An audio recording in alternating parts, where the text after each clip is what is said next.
सभे दीवाना बा, बतियाई जानत जमाना बा। सुनो अरे ओही के सभे दीवाना बा, बतियाई जानत जमाना बा। खाती लाठी वाला मोरद अंदाज रही हो, जबल रही दुनिया याद जी के राज रही हो। जबल रही दुनिया याद जी के राज रही हो। कमर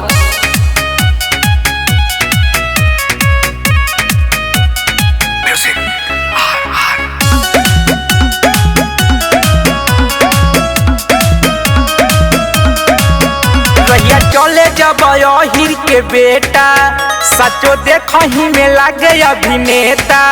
सचो देखही में लागे अभिनेता। करे जकाढ़ता सचो स्टाइल, दिल पर बिजुरी गिरावे स्माइल। दिल लगवले ओही रे से तोरा नाज रही हो। जबल रही दुनिया याद जी के राज रही हो।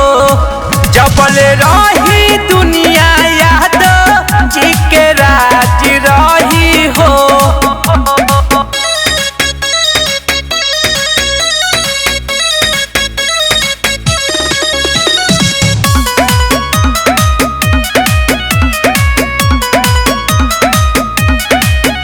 अरे करीला घमंड खानदान पर, अरे दोस्तन ला खेल जाई जान पर।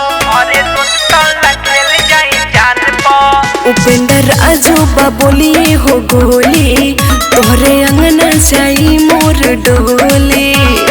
तोरे नामे सुन कुर्बान लाखों ताज रही हो।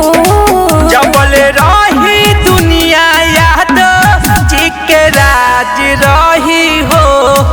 जबल रही